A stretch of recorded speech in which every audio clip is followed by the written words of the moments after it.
ఓం శ్రీ మహాగణాధిపతయే నమః. శ్రీమాత్రే నమః. శ్రీవల్లి భక్తి ప్రేక్షకులందరూ కూడా నా నమస్సుమాంజలి. ఈ సెప్టెంబర్ నెల తులారాశి వారికి ఎలా ఉంటుంది? తులారాశి వారు ఏ రోజులు మంచివి, ఏ రోజులో వీరు ఏ పని చేస్తే మంచిది కాదో అవన్నీ కూడాను ఇప్పుడు ఈ వీడియోలో మనం తెలుసుకుందాం. ఈ మాసంలో వ్యాపారాలలో అన్ని విషయాలలో అన్ని కార్యాలలో వీరికి అన్ని విజయాలను సహకరిస్తాయి. అన్ని విజయాలను వీరు చేరుతారు. ఆశించిన ధన ప్రాప్తి లభిస్తుంది. వ్యాపారం చేయు వారికి ఆశించిన విధంగా ధన ఆదాయ లాభములు ఎక్కువగా ఉంటాయి. ద్వితీయ వారం కాస్త సామాన్య ఫలితాలు ఇస్తాయి.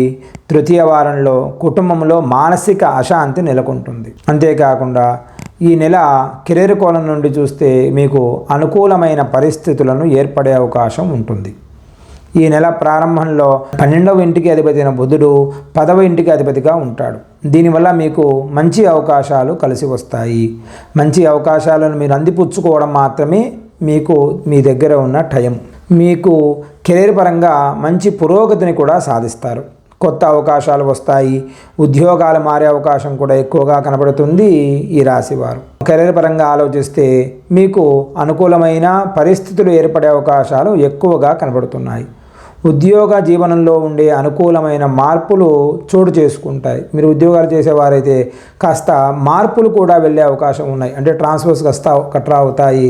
మీ ప్రాముఖ్యత అందరికీ అవసరమయ్యే విధంగా ఉంటుంది. మీరు లేకపోతే కాలం గడవదేమో అన్నట్టుగా మీరు చేసే కార్యాలయాల్లో కానీ లేదా వ్యాపారాల్లో కానీ మీరే ప్రధానంగా ఉంటారు. దూర ప్రాంతాలు లేదా విదేశాల ప్రయత్నాలు ఫలిస్తాయి. దూర ప్రాంతాలు వెళ్ళి మీరు సెటిల్ అవ్వాలనుకుంటే ఈ సెప్టెంబర్ నెల మీకు బాగుంటుంది. అంతేకాకుండా విదేశాలలో వెళ్ళి విదేశాలలో సెటిల్ అవ్వాలనుకున్న వారికి కూడాను ఈ నెల చాలా బాగుంటుందనే చెప్పాలి.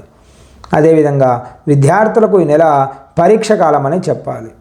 5వ ఇంటిని పాలించే శని అదే ఇంటిలో తిరోగమనంలో ఉన్నాడు. నెల మొదటి అర్ధభాగంలో 11వ ఇంట్లో ఉన్న సూర్యుడు శనిపై పూర్తిగా దృష్టి సాధిస్తున్నాడు.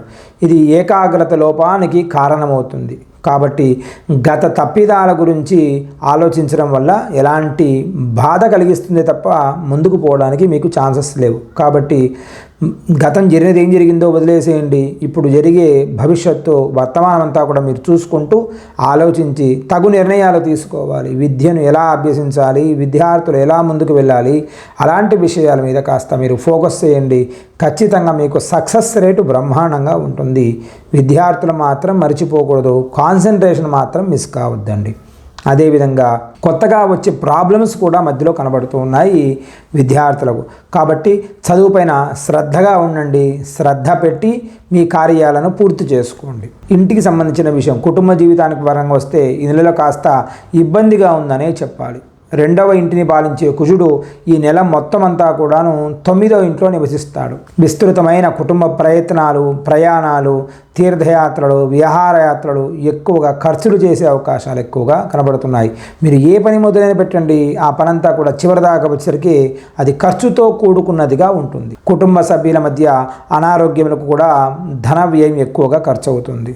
మీ ఆరోగ్యం ఇంట్లో మీ ఇంటి వారందరికీ కూడాను ఆరోగ్యపరంగా ఆరోగ్య సమస్యలు కూడా ఏర్పడే అవకాశాలు కనబడుతూ ఉన్నాయి. మీ కుటుంబ సభ్యులు ఐక్యంగా ఉంటారు కాబట్టి మీకు మీ 10 మందిలో ఎక్కడికి వెళ్ళినా కానీ మీ పేరు ప్రఖ్యాతాలు ఎక్కువగా అందరూ చెప్పుకునే విధంగా ఉంటారు. మీరు మీ జీవిత భాగస్వామితో ప్రతికూల ప్రారంభం అవుతుంది. ప్రతికూల వాతావరణం కాబట్టి కాస్త ఎక్కువగా మీ జీవిత భాగస్వామితో కాలాన్ని గడపండి. లేదా మీకు భార్యాభర్తల మధ్యలో విభేదాలు వచ్చే అవకాశాలు కూడా కనబడుతూ ఉన్నాయి. ముఖ్యంగా ఈ మాసంలో బంధుమిత్రులు జాగ్రత్తగా ఉండాలి. బంధుమిత్రులతోటి వారితో ఏదైనా చిన్న మాట మాట్లాడాలనుకోండి, అది వారి దాకా చేరేసరికి అది పెద్ద విషయమై మిమ్మల్ని ఇబ్బంది పెట్టే అవకాశాలు కూడా కనబడుతూ ఉన్నాయి. కాబట్టి బంధుమిత్రులతో 3వ వ్యక్తితో మాట్లాడేటప్పుడు ఎలాగైనా సరే అది మనకు అవసరమా అనవసరమా అన్నట్టుగా మీరు మాట్లాడి ముందుకు వెళితే మాత్రం ఎలాంటి ఇబ్బందులు కలగవు. అంతేకాకుండా మీ ఆర్థిక పరిస్థితి గురించి పరిశీలిస్తే ఈ నెల ఖర్చులతో కూడుకుందనే చెప్పాలి. అనుకూలమైన ఆదాయం ఉన్నప్పటికీ ఈ నెల ప్రారంభంలో 12వ ఇంటిపై రాహువు మరియు కేతుల ప్రభావం మీ ఖర్చులతో పెరుగుదలకు దారి తీస్తుంది.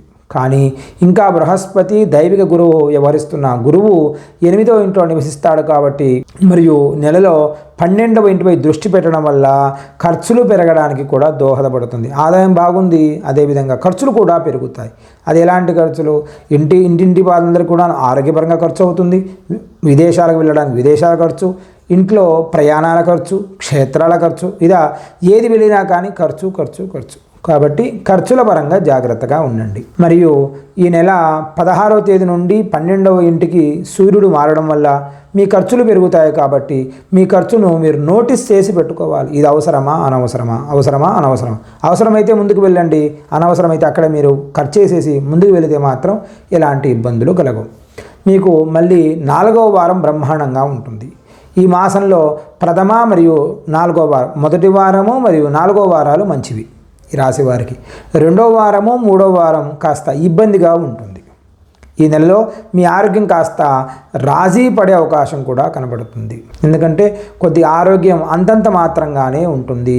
కాస్త ఆరోగ్యపరంగా ఆలోచించి ఆచితూచి వ్యవహరించాలి. మీరు అప్రమత్తంగా ఉండవలసి ఉంటుంది. ప్రతి జాగ్రత్తగా ఈ వర్షాకాలం కాబట్టి కాస్త మీరు బయటికి వెళ్ళినప్పుడు కానీ ఎక్కడైనా వెళుతున్నప్పుడు కానీ కాస్త ఆలోచించి మీరు నడిచినా కానీ ఎలాంటి ఇబ్బందులు కలవు. లేదా ఆరోగ్యపరంగా జారి పడడం కానీ లేదా చిన్న చిన్న యాక్సిడెంట్లు అయ్యే అవకాశాలు ఎక్కువగా కనబడుతూ ఉన్నాయి. 5వ ఇంట్లో శని ఉనికిని చూసుకుంటూ సూర్యుని ప్రభావంతో పాటు 12వ ఇంట్లో శుక్రుడు మరియు కేతువు మరియు 6వ ఇంటికి అధిపతిన బృహస్పతి మొత్తం అంతా కూడాను 8వ ఇంట్లో ఉన్నారు. ఆరోగ్యంపై చాలా శ్రద్ధ వహించాలి. కాబట్టి ఆరోగ్య విషయంలో జాగ్రత్తగా ఉండండి. ఆచితూచి వ్యవహారం చేయండి. ఆచితూచి మీరు ఏ పని చేసినా కానీ అవసరమా అనవసరమా అన్నట్టుగా మీరు చేస్తే మాత్రం ఎలాంటి ఇబ్బందులు కలగవు. ప్రతి శుక్రవారం కూడాను అమ్మవారి ఆరాధన చేయండి. అవకాశం ఉంటే లలితా భట్టారిక అమ్మవారి లలితా సహస్రనామ పారాయణ శుక్రవారము లేదా మంగళవారము ఈ 2 వారాలు చేసి, ఒకవేళ అవకాశం ఉంది అనుకున్న వారు ప్రతిరోజు చేయండి పారాయణం. దానివలన ఇంకా కాస్త జాతకంలో చిన్న చిన్న దోషాలు ఏదైనా ఉంటే అవన్నీ కూడా సంపూర్ణంగా తొలగిపోతాయి. అంతేకాకుండా మీకు గురుబలం కూడా కాస్త అవసరం కాబట్టి ప్రతి గురువారం నాడు దక్షిణామూర్తి స్వామి వారికి అభిషేకం చేయించండి. తద్వారా స్వామి అనుగ్రహం ఉంటుంది, గురుబలం పెరుగుతుంది. తద్వారా ఏదైనా రుణబాధలు తొలగిపోతాయి. ఇంటిలో ప్రతి వారికి మీ చదువుకునే విద్యార్థులకైతే విద్య సంపూర్ణంగా ఉంటుంది. వ్యాపారవేత్తలకైతే వ్యాపారంలో ఎలాంటి ఆటంకములు రావు, అప్పుల పాలు కాకుండా ఉంటాము. వ్యాపారం దినదిన అభివృద్ధి చెందుతుంది. దక్షిణామూర్తి స్వామివారి అభిషేకం వలన ఈతి బాధలు కూడా తొలగిపోతాయి. అన్యోన్య దాంపత్యంలో ఇబ్బంది పడుతూ ఉంటారు కదా, వారికి కూడా ఆ బాధలన్నీ కూడా తొలగిపోతాయి. మేము చెప్పిన ఈ రాశి ఫలాలన్నీ కూడాను మేము గోచార రీత్యా చెప్పామండి. ఇవన్నీ కూడాను ఫలితాలు పుట్టిన తేదీ ప్రకారంగా, జన్మలగ్న ప్రకారంగా పూర్తి జాతక వివరాలు ఉంటాయి. కాబట్టి ఏమైనా దోషాలు ఉన్నాయేమో తెలుసుకోవాలి అనుకునేవారు ఈ స్క్రీన్ మీద ఉన్న నంబర్ని సంప్రదించండి. వాటి పరిహారాలు మేము అంతా కూడా సంపూర్ణంగా చెబుతాము.